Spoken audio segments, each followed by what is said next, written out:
आपका स्वागत है स्टोरी यूनिवर्स में। परछाई कहानी शर्मिला बोहरा जालान। क्या आप जानते हैं कि उसने मुझसे सिर्फ उस महिला के कारण बात बंद कर दी है? ठीक है, वह बात न करे तो मुझे क्या पड़ी है। मैं कौन सा उसके बिना मरा जा रहा हूं। वह मुझे एकदम भी अच्छा नहीं लगता है। उसके सामने मैं गाली नहीं दे सकता। उसके सामने मुझे अच्छा दिखना पड़ता है। वह अपने आप को ज्यादा समझता है, हर समय ज्ञान की बातें बखानता है। उस दिन जब मैं उसके घर गया, वह बैठी हुई थी, जिसे देखते ही मुझे कुछ हो जाता है और मैं आपा खो बैठता हूं। मैंने संयम रखा, चाहा कि मेरे मुंह से महिला के लिए ऐसी वैसी कोई बात न निकले। मैं वापस जाने लगा, पर उन दोनों ने मुझे देख लिया और मुझे रुकना पड़ा और उनके सामने उस कमरे में बैठना पड़ा। मैं बैठ गया, पर कोशिश यह कर रहा था कि उनकी कोई भी बात मेरे कानों में न पड़े। ऐसा भी कभी हुआ है? मुझे उस औरत की बातें सुननी ही पड़ी। वह भावुक हो मेरे दोस्त से कह रही थी, विजय ने मुझे कहीं का न छोड़ा। उसका गला भी भर सकता है। यह मेरे लिए दुनिया का एक नया आश्चर्य था। उसने अपनी बात को आगे बढ़ाते हुए कहा, 20 वर्ष बाद मुझे इस तरह अपने बच्चों को लेकर अलग होना पड़ा। यह मैंने कभी नहीं सोचा था। मैंने मन ही मन कहा, तुम तो विजय बहुत साहसी निकाल दिए अपने जीवन के 20 वर्ष इस बेवकूफ औरत के साथ। हाँ, मैं इस औरत को अच्छी तरह जानता हूं। वह जो भी कह रही है उसमें कितनी सच्चाई है। वह क्या मेरे दोस्त से भी छुपी हुई है? मैं चुप ही रहा। वह मेरे दोस्त की मेहमान जो थी। मैं खिड़की से बाहर देखने लगा। सूरज डूब रहा था। आसमान नीला पीला सुनहरा हो गया था। कितना सुंदर है आकाश का रंग, मैंने शायर के अंदाज में अपने आप से कहा। तभी उस महिला ने अपनी बात बंद कर दी। मेरी तरफ घूमकर मुझे घूरते हुए व्यंग्य में बोली, कहिए जनाब, आप खुश हैं ना? मेरे कान लाल हो गए। मैंने गुस्से में कहा, क्या मतलब है आपका? वह मुस्कुराकर बोली, तो क्या खुलकर समझाना होगा? समझ गया कि यह औरत जो कभी मेरी पत्नी की सहेली हुआ करती थी, मुझे मेरी पत्नी से हुए झगड़े की याद दिला रही है। वह जानती है कि मुझ में और मेरी पत्नी में अनबन रहती है। मेरी पत्नी को अपना मायका राजा महाराजाओं का खानदान लगता है और मेरा घर दरिद्रों का कुनबा। जो भी हो, वह कौन होती है मुझे उन प्रसंगों को याद दिलाने वाली? मेरा मन हुआ मैं उसके गाल पर खींचकर एक छांटा मारूं। वह मेरे दोस्त की मेहमान थी।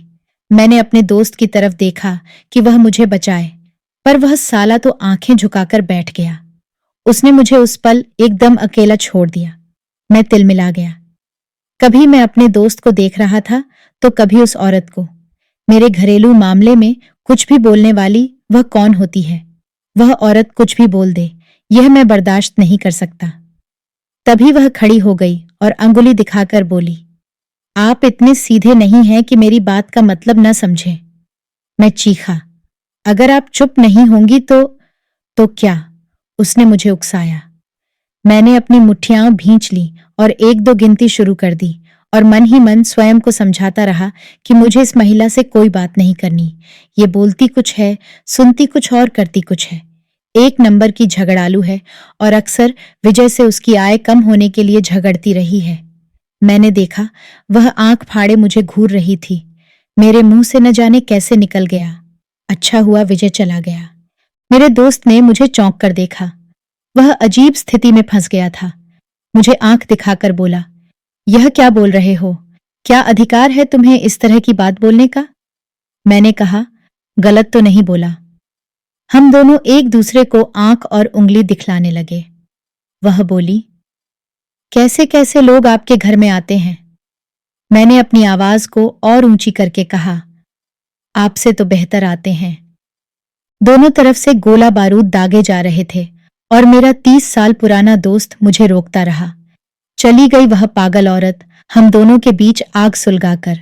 उसके जाते ही मेरे दोस्त ने कहा, तुम क्यों बैठे हो? तुम भी जाओ। मैं अवाक था। वह मुझे ऐसे कैसे बोल सकता है? वह औरत उसकी अपनी हो गई और मैं पराया। उसने ऐसी कड़ी बात मुझसे कही। मैंने भी कह दिया, आज तुम मुझे अपने घर से निकाल रहे हो और उन दिनों जब न तुम्हारे पास नौकरी थी और न कोई घर, कैसे पड़े रहते थे मेरे घर में। मेरी बीवी पूरे पूरे दिन में 2-2 बार तुम्हें खाना और नाश्ता पूछती। भैया भैया कहते उसकी जुबान नहीं थकती थी। और उस दिन जब तुम्हारी बीवी ने तुम्हारी बेरोजगारी से तंग आकर आत्महत्या की, किसने तुम्हें संभाला? कौन इस अनजान शहर में तुम्हारे साथ पुलिस चौकी से लेकर श्मशान घाट तक चक्कर लगता रहा? बताओ कौन? मेरी यह बात सुनकर मेरा दोस्त सन्न रह गया। बोला, ओ, तो तुम अपने किए को गिनाकर मुझे गुलाम बनना कहते हो। अगर इसी तरह मैं भी तुम्हें अपना किया गिनाने लगूं तो क्या, तुम भी गिनाओ, हिसाब किताब आज बराबर हो जाएगा। पर उसने बात भी नहीं दोहराई। मैंने उसे उकसाया, कहते क्यों नहीं? क्या क्या तुमने मेरे लिए कब कब किया? तुम क्यों नहीं कहते? यह मैं जानता हूं। तुम अपने ऊपर अच्छे होने का जो मार्का लगाए हुए हो, उसे मिट्टी में नहीं मिलता चाहते। तुम्हें नशा हो गया है अच्छा कहलाने का। तुम एकदम पाखंडी हो, तुम एकदम पाखंडी हो। 1000 बार कहूंगा। तुम अगर नहीं कहते तो मैं ही कह देता हूं कि कब कब तुमने मेरे लिए क्या क्या किया।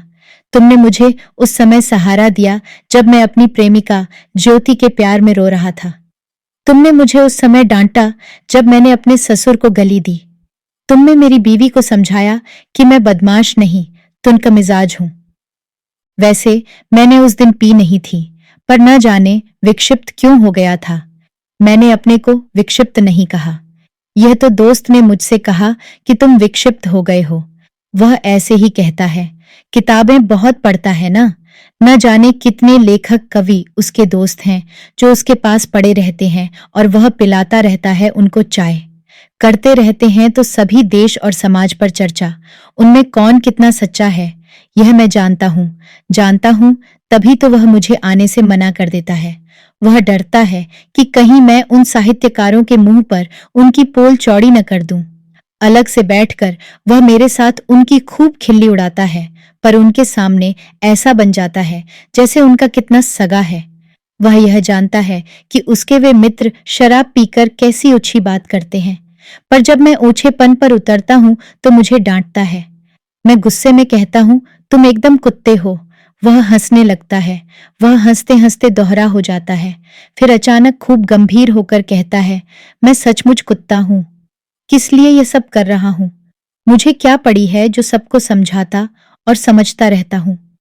ऐसा कहते हुए वह खड़ा हो जाता है और अपना पाजामा ऊंचा करता है। मैं धीरे से कहता हूं, नाड़ा लटक रहा है तो वह अपना नाड़ा अंदर डाल लेता है। मैं उसे ध्यान से देखता हूं। वह मुझे थका और पस्त दिखलाई पड़ता है। लगता है वर्षों से नहाया नहीं है। मुझे उस पर प्रेम आता है, तभी मैं गुस्से में कहता हूं कि तुम पागल हो गए हो। जो ज्यादा पढ़ता है वह पागल हो जाता है, ऐसा बाबा कहा करते थे। वह जमीन पर बैठ जाता है और बच्चों की तरह मुझसे पूछता है, क्या बाबा ऐसा कहते थे? मैं कहता हूं, हाँ, वह हमेशा कहते थे। वह न जाने क्या सोचता है। ऐसा लगता है जैसे वह बाबा को देख रहा हो। फिर बार बार दोहराने लगता है, तुम्हारे बाबा एकदम ठीक कहते थे। वह जब मरे तब तुम कहाँ थे? मैं कहता हूं, जानते तो हो कि विलायत में था, फिर क्यों पूछते हो?